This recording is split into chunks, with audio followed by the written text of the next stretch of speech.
और परमात्मा में कितना आनंद है, इसको गोस्वामी जी ने एक चौपाई के माध्यम से बहुत बढ़िया ढंग से समझाया है कि जो आनंद सिंधु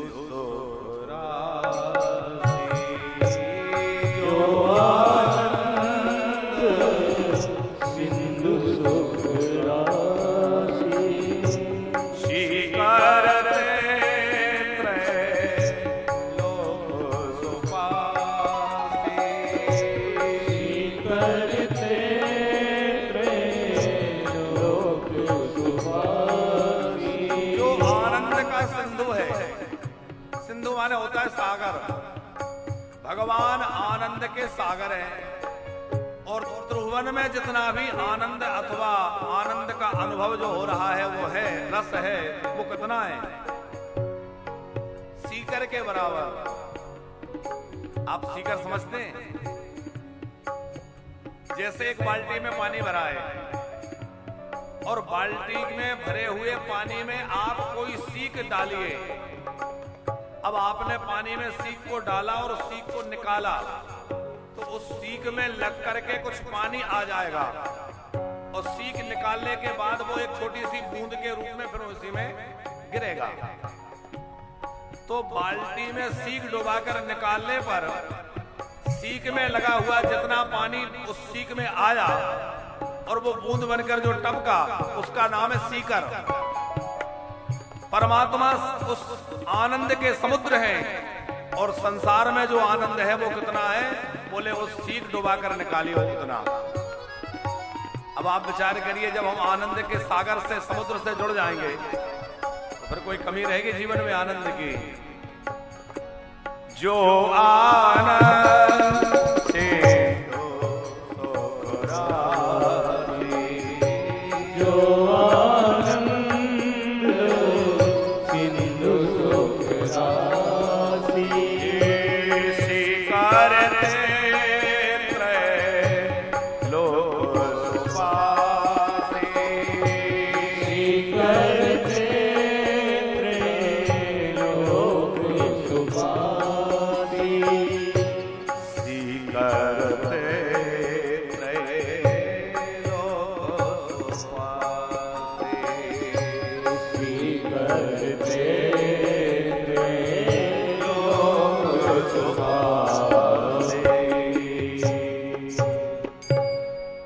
संसार में बहुत थोड़ा आनंद है, पर हम लोगों को असल में समय लाल जी, हम लोग दुख के प्रतिकार को ही सुख मान बैठे हैं।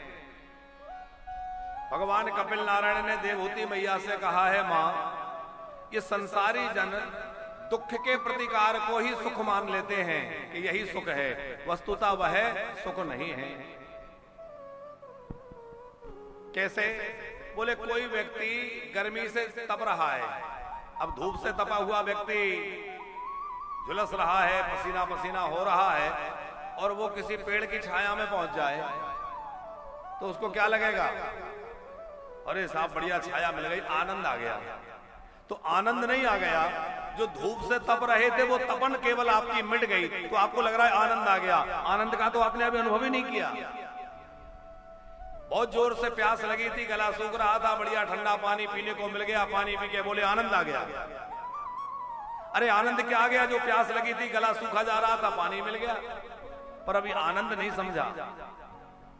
भूख लगी थी, भोजन मिल गया, थके हुए थे, विश्राम मिल गया, तो उसी को हमने सुख मान लिया।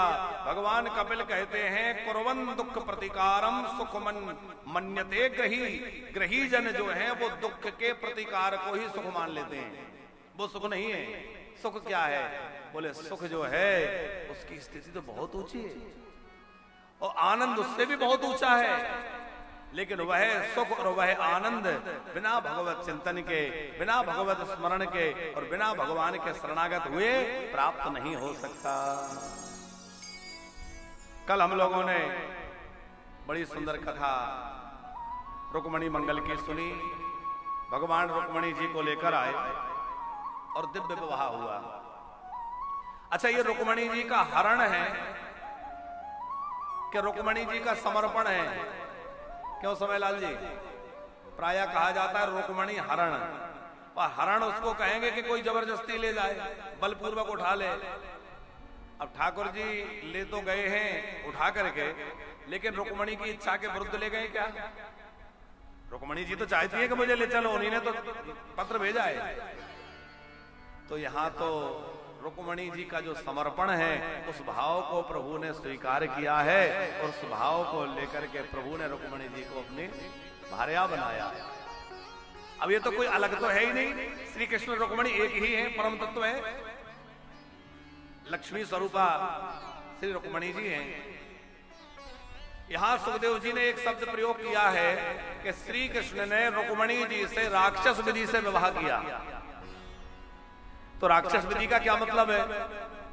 अब भगवान यदि राक्षसों वाले काम करने लग जाए तो फिर भगवान ही कैसे? तो फिर सुखदेव जी कैसे कह रहे हैं कि राक्षस विधि से विवाह किया? तो हमारे चित्रकूट वाले पूज्य महाराज श्री जी, श्रीमद जगत गुरु श्री रामभद्राचार्य जी महाराज जी, उन्होंने एक भाव दिया।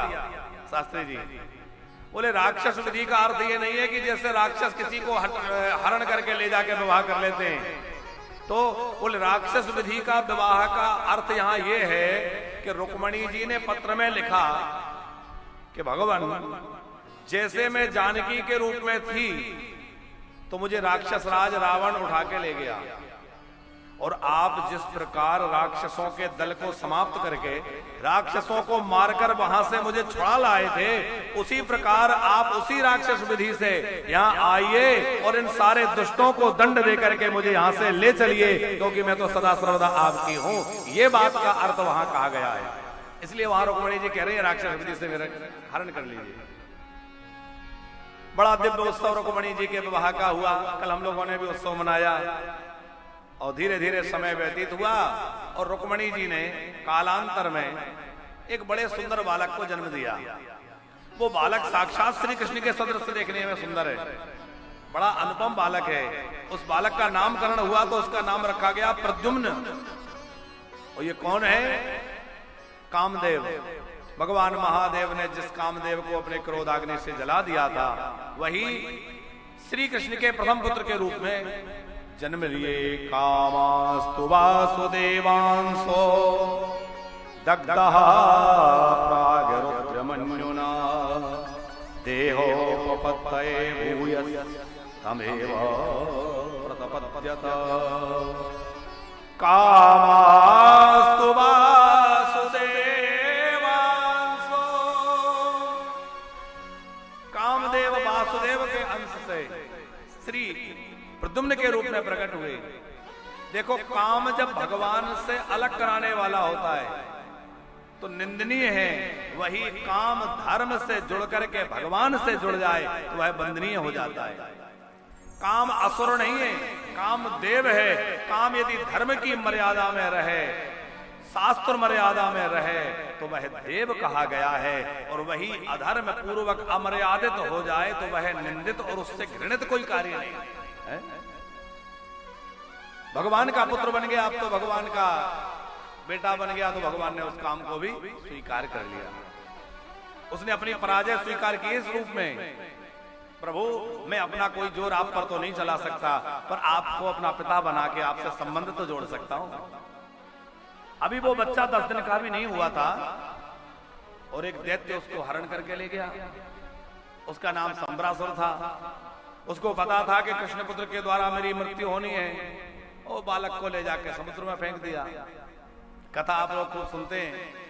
वो बालक मरा नहीं, उसको एक मछली ने निगल लिया। मछुआरों के जाल में मछली फंस गई, और मछली ले जाकर संबरासुर को दी गई।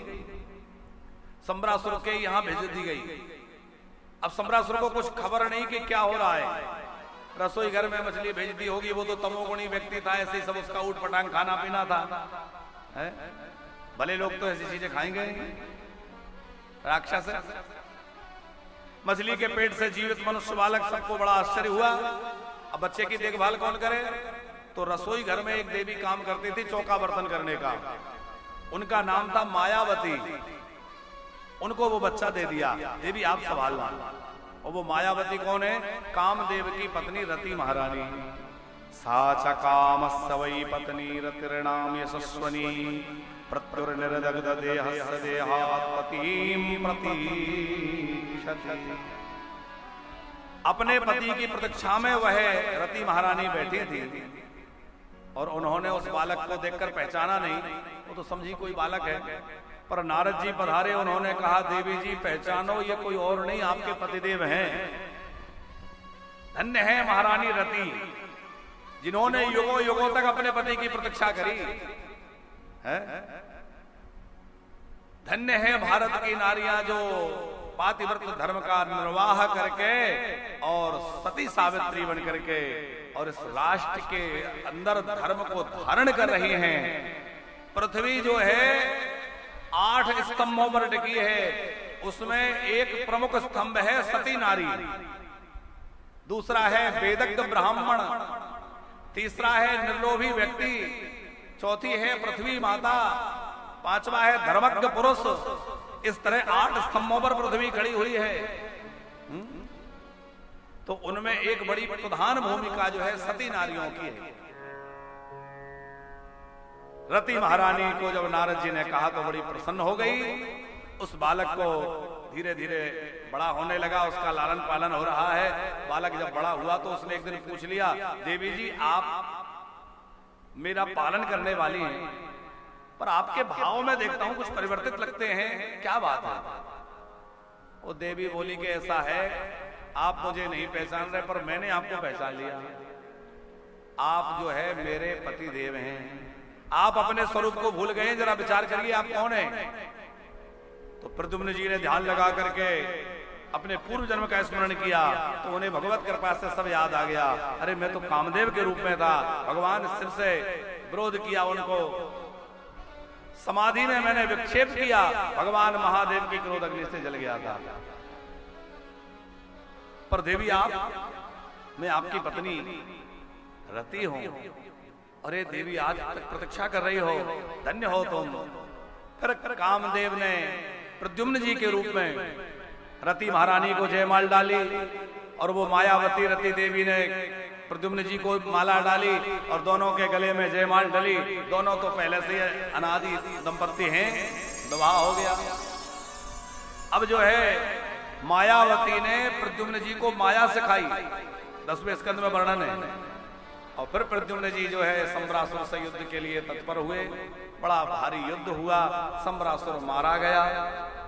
रति महारानी को लेकर प्रद्युम्न जी द्वारिका पधारे और द्वारिका में आकर के रुक्मणी जी ने जब देखा तो सोच रही थी मेरा बच्चा होता तो वो भी लगभग इतना बड़ा हो गया होता, जाने कहां चला गया। नारद जी पधारे और कहा माताजी होता नहीं है, ये आपके बेटे प्रद्युम्न ही हैं, पहचानो। और अकेले नहीं आए, बहुरानी को लेके आए हैं। बड़े प्रसन्न हो गए रुक्मणी जी और पूरा द्वारिका आनंद से विभोर हो गए। सबने उत्सव मनाया। ये भगवान के पहले विवाह और पहले पुत्र की कथा और पुत्र के साथ साथ पुत्र के विवाह की भी कथा हो गई। फिर भगवान के अभी 16,107 विवाह और होने, थोड़ा जल्दी जल्दी करेंगे तभी होंगे, इतने सारे विवाह है। तो दूसरा विवाह हुआ है सत्राजित महाराज की बेटी से। ये सत्राजित कौन थे? परीक्षित जी ने पूछा।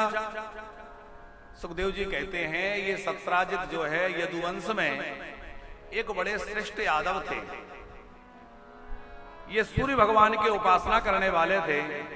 आसात सत्राजितः सूर्यो भक्तस्य परमा सखा प्रीतस्मयी मणिमणिप्रादा सूर्यस्पष्टास्य मंतकम्। सूर्य भगवान की आराधना उपासना करते थे। सूर्य नारायण ने प्रसन्न होकर इनको एक मणि प्रदान करी। उस मणि का नाम था श्यमंतक मणि। उस मणि का प्रभाव यह था कि जहां वो मणि रहेगी वहां कभी अकाल नहीं पड़ेगा, अतिवृष्टि नहीं होगी, अनावृष्टि नहीं होगी, माने बहुत ज्यादा वर्षा नहीं होगी, कम वर्षा नहीं होगी, कोई महामारी नहीं आएगी।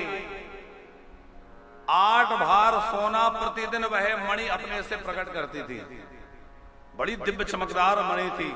उस मणि को धारण करके सत्राजित जब सभा में द्वारिका में पहुंचे तो सबकी आंखें चौंध आ गई। लोगों को लगा कि कहीं भगवान सूर्य नारायण आ रहे हैं क्या, इतनी चमक, इतना प्रकाश।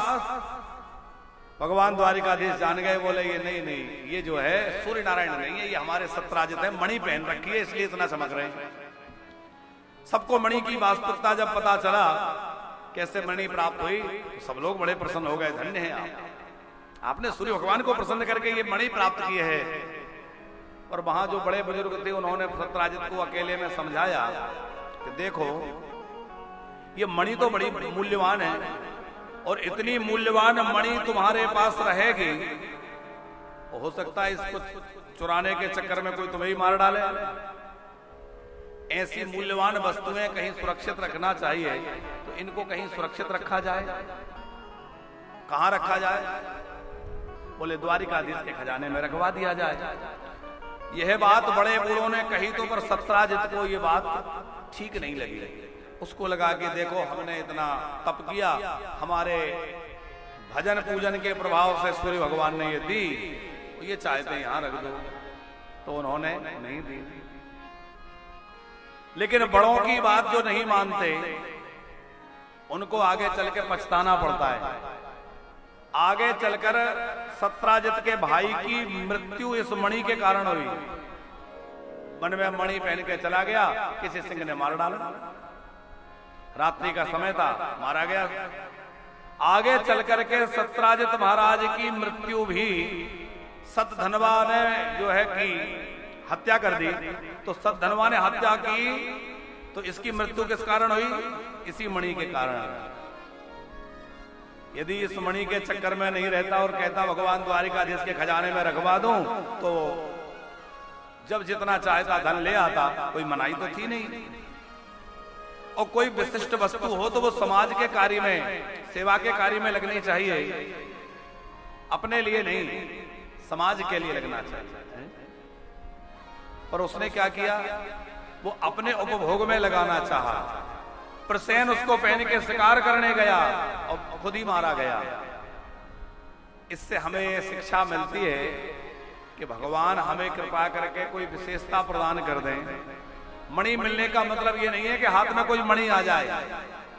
अरे भगवान ने कोई पद दिया है, भगवान ने कोई सामर्थ्य दिया है, हमें कोई ऐसी उपलब्धि है जिससे हम कुछ कर सकते हैं, तो उससे हम समाज के हित का काम करें, समाज हित में कार्य करें, समाज कल्याण के काम करें, राष्ट्र हित के काम करें, अपने स्वार्थ की पूर्ति में न लगे रहें। सत्राजित ने एक तो बड़ों की बात नहीं मानी, और जिन घरों में बड़ों की बात का आदर नहीं होता उन घरों को देवता छोड़ के चले जाते हैं। शास्त्री जी पुराणों में लिखा है कि जिस घर में बुजुर्ग के आंसू बहते हैं दुख के कारण, उस घर से लक्ष्मी जी, रिद्धि सिद्धि, सुख शांति, वैभव, ऐश्वर्य, सारे देवता विदा होकर चले जाते हैं। हाथ जोड़कर बोले हम यहां नहीं रह सकते। जिन घरों में बड़ों का आदर नहीं होता, जिन घरों में बड़ों को रुलाया जाता है, उनकी उपेक्षा होती है, उन घरों में देवता कैसे रहेंगे, ऐश्वर्य कैसे रहेगा? अच्छा, पैसा तो शायद वो कमा भी लें, पर सुख शांति वहां नहीं टिकती। सुख शांति तो वहीं टिकेगी जहां बड़ों का आदर होगा, जहां गुरुजनों का सत्कार होगा, जहां बड़ों का सम्मान होगा। अच्छा, घर के जो बुजुर्ग हैं वो आपसे आपका धन नहीं चाहते, बच्चों से बच्चों का पैसा नहीं चाहते, वो तो उल्टा देना चाहते हैं। बस वो ये चाहते हैं कि थोड़ा हमसे प्रेम से बात कर लो, हमसे प्रेम से बोलचाल बातचीत करो, है? लेकिन बच्चे वो भी नहीं करना चाहते, वो भी नहीं कर पाते। एक किसी बुजुर्ग की घटना हमने कभी सुनी थी कि वो बुजुर्ग जो हो थे अकेले, पत्नी शांत हो गई, अब अकेले रह गए थे, तो थोड़ा बीमार भी रहने लगे थे। तो बेटा बहू ने क्या किया कि उनका कमरा ऊपर वाला करवा दिया। तीसरे मंजिल में जो कमरा अकेला था, बोले आपको कहीं आना जाना तो रहता नहीं है, बस बैठे रहना है, टीवी देखना है, यहीं टीवी लगवा देंगे, इसमें एयर कंडीशन कर देंगे, आप ऊपर यहीं रहो। अब वो तीसरे मंजिल में छत पे जो कमरा बना था उसमें उन्होंने एयर कंडीशन भी लगा दिया, एसी वेसी फिट कर दिया, टीवी लगा दी, सब सुविधा कर दी। समय समय पे नौकर जाते, भोजन दे आते, चाय दे आते, नाश्ता दे आते। पर वो बुजुर्ग जो है उनकी बीमारी और ज्यादा बढ़ती जा रही थी। धीरे धीरे उनकी स्थिति ये हुई कि उनको खटिया से उठना, बिस्तर से उठना भी बड़ा मुश्किल होने लगा और वो अपना दैनिक नित्य क्रिया आदि जो करने के लिए भी मुश्किल होने लग गई। पर किसी प्रकार एक दिन खेलते खेलते उनका नाती माने बेटे का बेटा ऊपर पहुंच गया। कमी जाता होगा, पढ़ाई में लगे, अपना ट्यूशन, अपना स्कूल। अब वो ऊपर गया तो उसको देख करके और दादाजी में थोड़ा जोश आया, थोड़ा अच्छा लगा। अब वो हाथ में बॉल लिए था बच्चा, उछालते हुए ऊपर गया तो बॉल उछल करके दादाजी के बेड के पास पहुंच गई।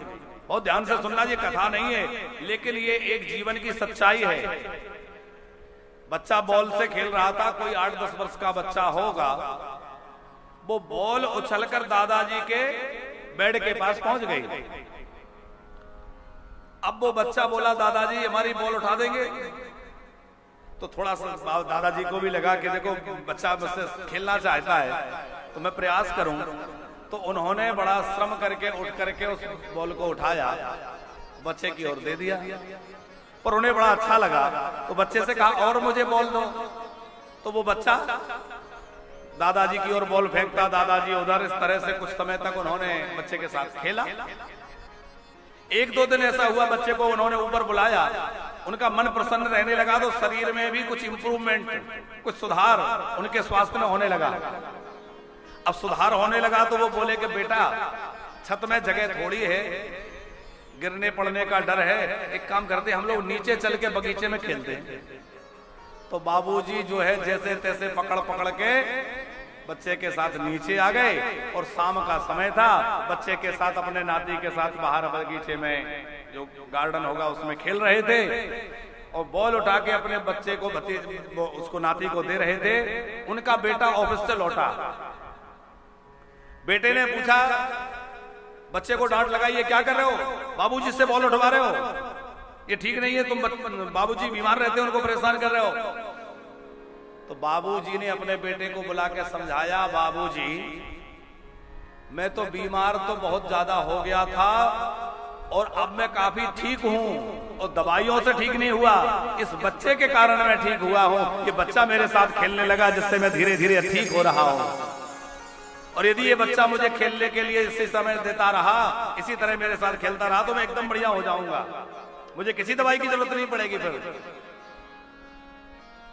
तो रोते हुए उस बुजुर्ग ने अपने बेटे से एक बात कही, बेटा हो सके तो मेरा बिस्तर ऊपर से उठवा लाओ और यहां बाहर बरामदे में लगवा दो, ताकि जब ये पोता स्कूल जाए, स्कूल से आए तो मैं इसको देख लूं, कम से कम ये मुझसे नमस्ते करके हाय बाय कुछ करके जाएगा तो मुझे दिखेगा, इसको देखकर मुझे हंसी होगी, प्रसन्नता होगी।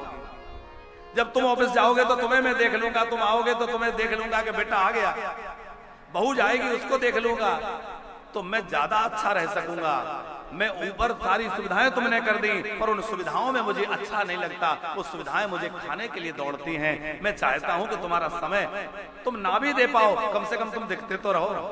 तो मेरा बिस्तर ऊपर से उठा के यहाँ बरामदे में डाल दो। बहू तो नहीं चाहती थी कि पिताजी यहाँ बरामदे में रहें, लेकिन बेटे ने बहुत ज्यादा कहा तो उनका बिस्तर वहां लगाया गया। और आप आश्चर्य करेंगे, धीरे धीरे अपने पोते के साथ खेलते खेलते वो बुजुर्ग एकदम ऐसे लगने लगे मानो इनको कोई बीमारी ना हो।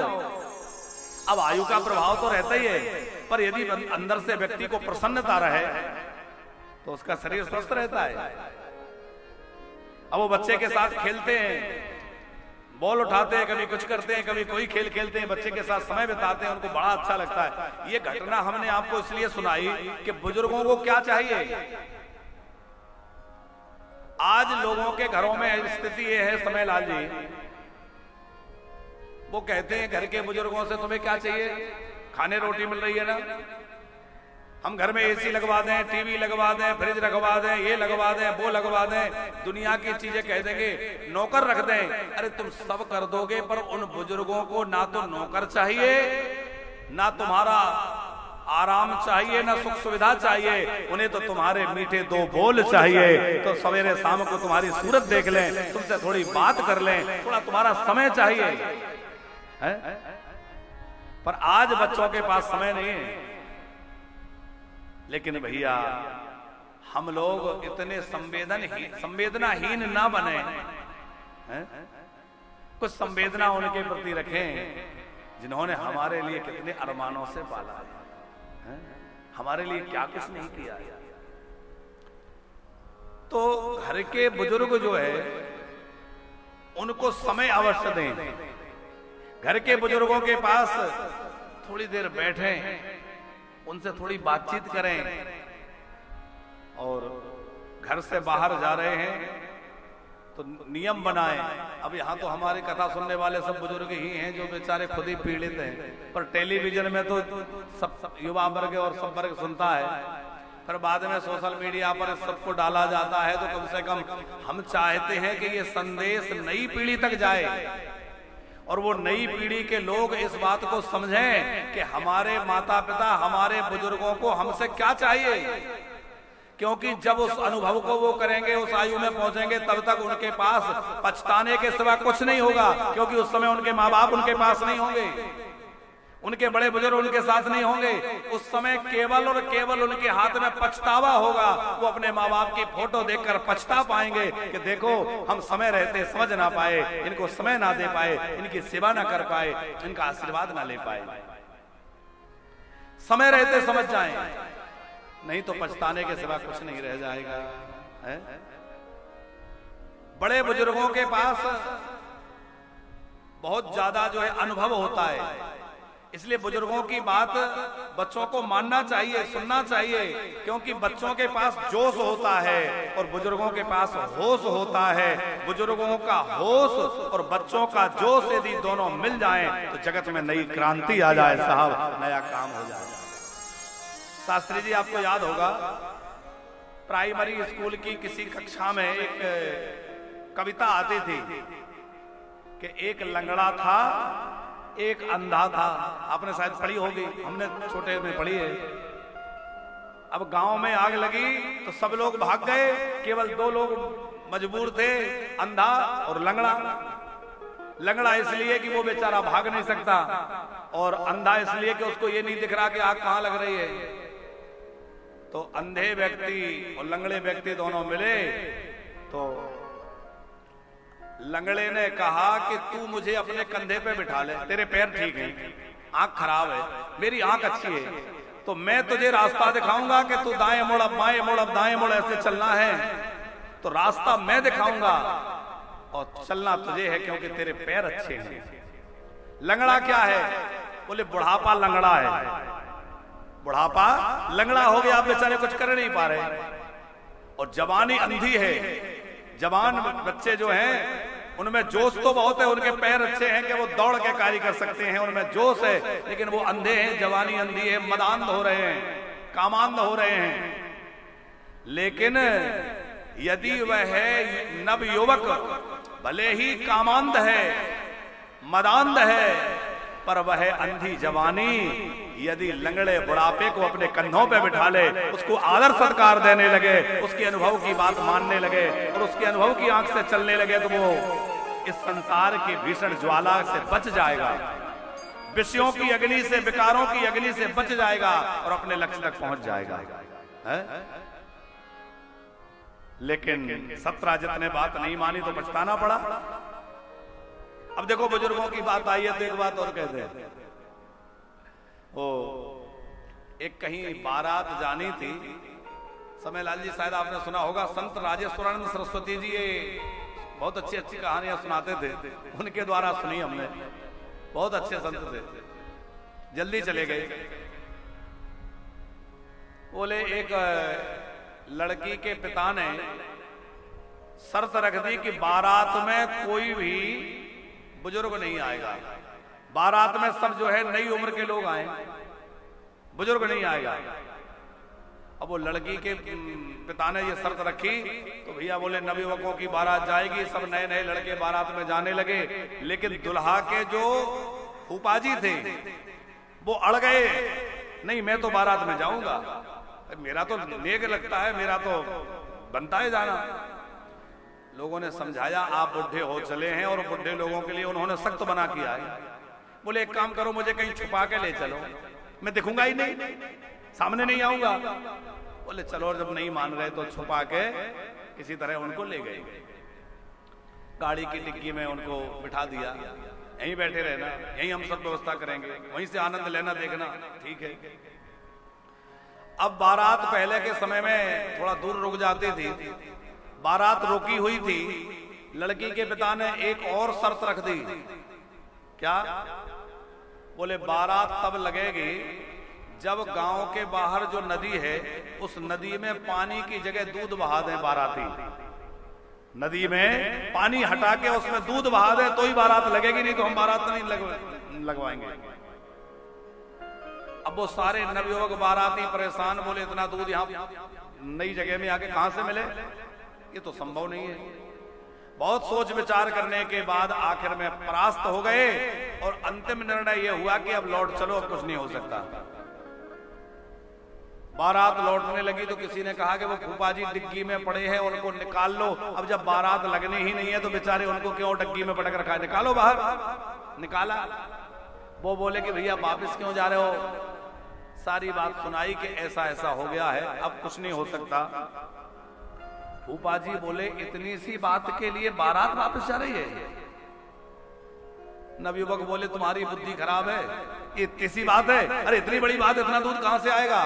बोले चिंता मत करो, मैं व्यवस्था करता हूं, तुम बस इतना करो कि जाके लड़की के पिता से कहो कि हमने दूध की व्यवस्था कर ली, हमारे पास शुद्ध दूध है नदी में बहाने के लिए, तुम नदी का पानी खाली करा दो, हम नदी में दूध बहा देंगे। अब विचार करो कि लड़की का पिता नदी का पानी खाली करा सकता है? वो पानी खाली नहीं करा सकता, हमें दूध बहाना नहीं पड़ेगा। और ये बात पहुंची तो लड़की का पिता समझ गया कि निश्चित बारात में कोई बुजुर्ग आया है, क्योंकि इतना होश, इतनी समझ बच्चों में कहां है। बच्चों को तो आजकल नई नई बातें थोड़ा सा क्या सीख लेते हैं, वो कहते हैं हम बड़े मॉडर्न हैं, और उनको नहीं पता कि हमारे जो माँ बाप हैं, हमारे जो बुजुर्ग हैं, उन्होंने पुराना जमाना देखा है, नया जमाना भी देख रहे हैं, उनको बहुत अनुभव है। बड़ों की बात का आदर करना चाहिए। तो सत्यराजित महाराज जो हैं, उनका भाई प्रसेन जब नहीं लौटा, मणि पहन के गया, उसको लगा कि शायद द्वारिकाधीश ने मेरे भाई को मरवाया होगा मणि के लिए, ऐसी उसकी आशंका थी। पर देखो बात धीरे धीरे कैसे बढ़ती है, थोड़ी सी बात आप कह दो तो वो बढ़ते बढ़ते जाने कितनी हो जाएगी, ऐसा होता है कि नहीं? तो उसने तो बस अपनी पत्नी के सामने आशंका जताई कि मुझे लगता है कि मेरा भाई नहीं लौटा तो हो सकता है द्वारिकाधीश ने उसको मरवा दिया हो, क्योंकि मणि के प्रति उनका आकर्षण था, वो मणि रखना चाहते थे। पत्नी ने अपनी सहेली से, उसने अपनी सहेली से धीरे धीरे पूरे द्वारिका में खबर फैली, तो लोगों में चर्चा चल गई कि द्वारिकाधीश ने हत्या करवा दी प्रसेन की। भगवान द्वारिकाधीश जो है वो मन में विचार करने लगे कि ये तो बहुत बुरा हुआ कि मेरे ऊपर कलंक लग गया। अच्छा, भगवान को कलंक वलंक की चिंता नहीं है, क्योंकि पहले भी लोग चोर कहते रहे, रण छोड़ कहते रहे, तो दुनिया के पहले भी इतने लोगों ने कहा, और लोग कहें कि इस तरह से किया तो कोई बात नहीं, एक और कह लेंगे, लेकिन फिर भी इस कलंक को दूर करने के लिए खोज करने गए। क्यों? तो उसका एक कारण है, समझ लाजिए कि अब भगवान राजा बन गए द्वारिकाधीश, पहले राजा नहीं थे। तो पहले चाहे जो करें, चोर कहें, रणछोड़ कहें, कुछ भी कहें, लोग कोई हर्ज नहीं। अब राजा बन गए, और यदि राजा में धर्म की प्रतिष्ठा नहीं होगी, राजा अन्याय करेगा तो प्रजा में भी अन्याय फैल जाएगा। लोग क्या कहेंगे, लोग किसकी दुहाई देंगे? अरे बोले जब राजा ही अन्याय कर रहा है तो हम लोग क्यों ना करें, राजा ही अधर्म कर रहा है तो हम लोग क्यों ना करें। तो अब मैं राजगद्दी पर बैठा हूं, द्वारिकाधीश हूं, मुझे इस कलंक को दूर करना ही होगा। भगवान मणि की खोज में गए और वहां सिंह मरा हुआ मिला। एक वृक्ष की गुफा में गए, वहां वृक्षराज जामवंत जी की बेटी जाम्बवती उस मणि से खेल रही थी। जैसे ही उसने श्री कृष्ण को देखा वो चीख पड़ी। जामवंत जी आकर के श्री कृष्ण से युद्ध करने लगे। 28 दिनों तक बड़ा भारी युद्ध हुआ। जामवंत जी बाद में पहचाने कह रहे ये तो मेरे कन्हैया हैं, ये तो मेरे राम जी ही कृष्ण रूप में आए हैं। क्षमा मांगते हुए जामवंत जी ने मणि के साथ साथ अपनी बेटी भी भगवान द्वारिकाधीश को समर्पित कर दी और जाम्बवती को लेकर भगवान पधारे। सत्राजित बड़ा लज्जित हुआ कि मैंने बेकार में झूठा आरोप लगाया। सत्राजित ने भी भगवान द्वारिकाधीश से अपना संबंध जोड़ने के लिए अपनी बेटी सत्यभामा का विवाह भगवान द्वारिकाधीश से किया, ताकि मैं इनका ससुर बन जाऊं तो लोग मुझे गालियां ना दें। नहीं तो हर कोई कहेगा कि तूने द्वारिकाधीश पे कलंक लगाया, उनके ऊपर आरोप लगाया, तू बड़ा पापी है। तो द्वारिकाधीश का ससुर बन जाऊंगा तो लोग कुछ कहेंगे नहीं। ये सोचकर अपनी बेटी का विवाह करना चाहा। बेटी सत्यभामा जी तो पहले ही चाहती थी। तो ये सत्यभामा जो है ये पृथ्वी के अंश से प्रकट हुई हैं, पृथ्वी ही सत्यभामा बनी है। अष्टधा प्रकृति जो है वही 8 पटरानियां हैं। ये भगवान का तीसरा विवाह, माने पहला रुक्मणी जी से, दूसरा जाम्बवती जी से, तीसरा सत्यभामा जी से, चौथा जो है कालिंदी मैया से, यमुना जी से। अच्छा, यमुना महारानी ऐसी हैं कि श्री कृष्ण की हर लीला में यमुना जी मिलेंगी। बाकी का जितना भी परिकर है, तो जो द्वारिका का परिकर है वो वृंदावन में नहीं है, जो ब्रज का परिकर है वो मथुरा में नहीं है, मथुरा का परिकर है वो द्वारिका लीला में नहीं है कुछ। तो हर जगह का अलग अलग परिकर है। लेकिन ये ऐसे हैं श्री यमुना जी कि ठाकुर जी गोकुल में रहे तो गोकुल में यमुना जी है कि नहीं, वृंदावन में ठाकुर जी रहे यहां भी यमुना जी हैं, मथुरा में रहे वहां भी यमुना जी हैं, और बाद में द्वारिका चले गए, अब वहां यमुना जी तो नहीं है, पर वहां पर पटरानी के रूप में श्री यमुना महारानी पटरानी भगवान द्वारिकाधीश की बनके पहुंच गई, और वहां भी यमुना जी पहुंच गई, विराज गई। यमुना जी का आश्रय लेने वाले को कभी यमराज का दर्शन नहीं होता, यमराज का भय नहीं होता, यमराज की पीड़ा उसको नहीं होती। इस संदर्भ में हमारे गुरुजी एक बात कहते हैं, वह संक्षिप्त सुना के आगे चलें कि यमराज क्यों नहीं देखते। बोले यमुना जी को जो अपनी मां मान लेता है, यमुना मैया, तो यमुना जी मां बन गई तो मां का भाई हमारा कौन हुआ? मामा जी। मामा जी हुए कि नहीं मां के भाई? यमराज जो है वो यमुना जी के भाई हैं। अब यमुना जी को जब हमने मां बना लिया तो यमराज हमारे मामा जी बन गए। अच्छा, मामा भांजे का रिश्ता बड़ा अच्छा है। जब भी भांजा मामा के यहां जाता है तो मामा जी भले ही समर्थ ना हो पर कुछ ना कुछ उसको उपहार देंगे, कपड़ा देंगे, पैसा देंगे, कुछ ना कुछ सेवा सत्कार करते हैं कि नहीं। तो जैसे एक मामा जी अपने भांजे के लिए यथाशक्ति सामर्थ्य अनुसार उसका सत्कार आदि करते हैं और कभी उसको दुत्कारते नहीं हैं, उसी प्रकार जब हम यमुना जी को अपनी मैया बना लेंगे तो श्री यमराज जो हैं वो हमारे मामा जी बन जाएंगे, और मामा जी बन जाएंगे तो हमें फिर वो भय नहीं दिखाएंगे, हमें यमलोक नहीं भेजेंगे, बल्कि हमें भगवान के धाम में भेज देंगे। इसलिए वृंदावन आओ तो यमुना जी का आचमन अवश्य करो, यमुना जी का दर्शन अवश्य करो, यमुना में दीपदान अवश्य करो। अब आज भी लोग एकादशी मना रहे हैं और कल भी एकादशी मनाई जाएगी। बहुत सारे स्थानों में आज एकादशी व्रत रखा गया है, और प्रायः जितने वैष्णवों के आश्रम हैं, स्थान हैं, उनमें कल एकादशी मानी जाएगी। अब एकादशी को लेकर ये जो भ्रम की स्थिति है ये क्यों है, प्रायः हो जाती है, उसका कारण यह है कि अलग अलग परंपराएं हैं। स्रोत स्मार्त अथवा स्मार्त और वैष्णव, तो सन्यासियों की स्मारकों की एकादशी प्रायः एक दिन पहले हो जाती है और वैष्णवों की एकादशी अगले दिन होती है।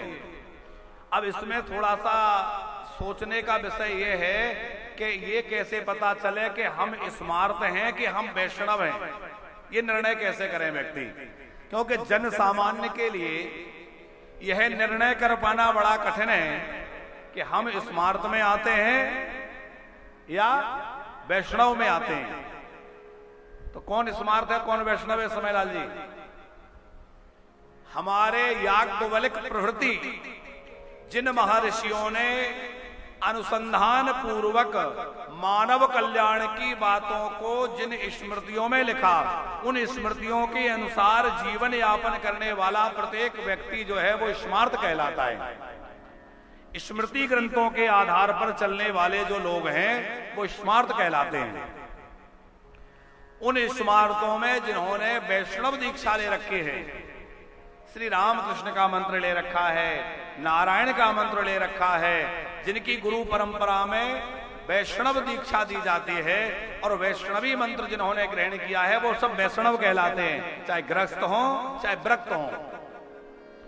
तो जिन लोगों ने गुरु मंत्र गुरु दीक्षा में राम मंत्र, कृष्ण मंत्र, नारायण मंत्र, गोपाल मंत्र या भगवान के 24 अवतारों में से कोई अन्य अवतार का कोई मंत्र, वैष्णव मंत्र जिन्होंने लिया है वो सब वैष्णव कहलाएंगे।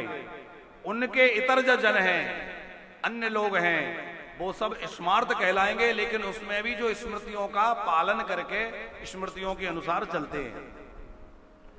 सैव्य, वो जो शिव जी की आराधना करते हैं वो सैव्य कहलाते हैं। तो वो 5 अलग हैं, गाणपत्य, शौर्य, शाक्य, वैष्णव और सैव्य, ये 5 हैं, 5 देवताओं के उपासक। गणेश जी के भक्त जो है वो गाणपत्य कहलाते हैं, सूर्य नारायण के उपासक जो है वो शौर्य कहलाते हैं, देवी के उपासक जो है वो शाक्य कहलाते हैं, शिव जी के उपासक सैव्य कहलाते हैं और विष्णु भगवान रामकृष्ण के उपासक जो है वो वैष्णव कहलाते हैं।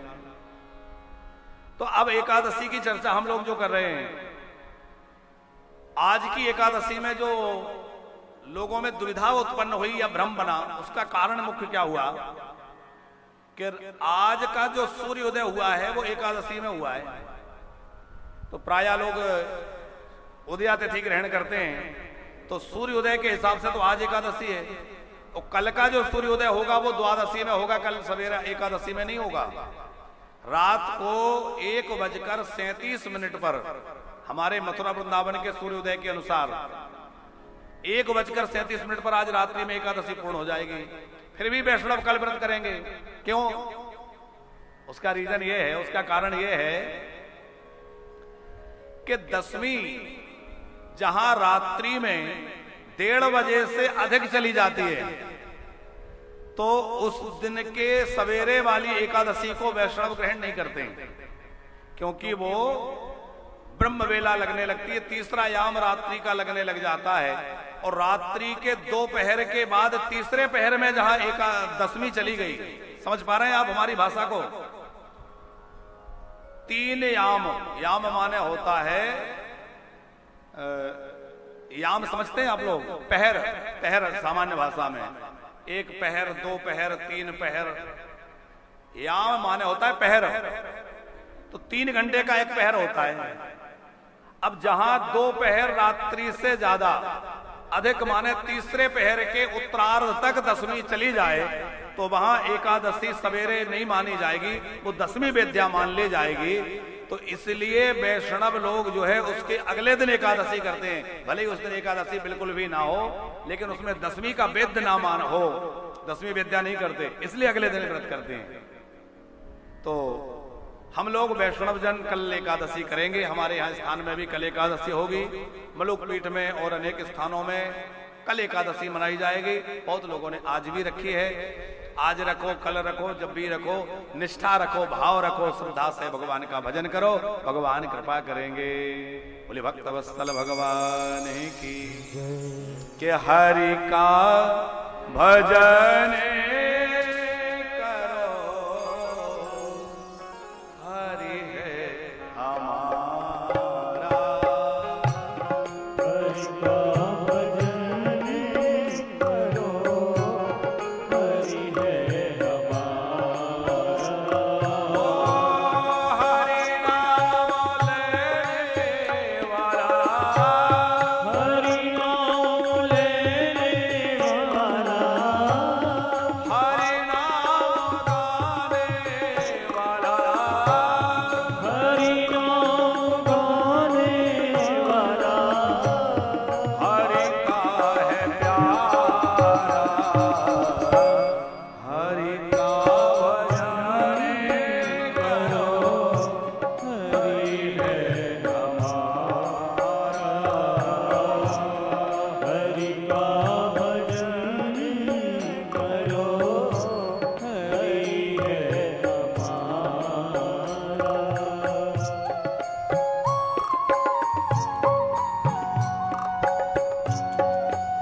एकादशी आज है, कल भी एकादशी है, और एकादशी में विशेष रूप से यमुना जी में जाकर के दीपदान करें।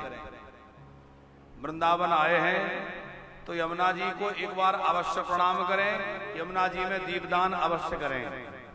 ऐसा नहीं है कि केवल कार्तिक में दीपदान होना चाहिए, कार्तिक तो दीपदान के लिए विशेष है ही, दीपदान तो यमुना मैया में नित्य प्रति करिए। अभी हम लोगों ने जन्माष्टमी के अवसर पर यहाँ बड़ा उत्सव था यमुना जी में, तो 5251 दीपदान हुए। तो हम भी वहां पहुंचे, हमें भी सौभाग्य मिला, और विश्व हिंदू परिषद के द्वारा वह आयोजन आयोजित था।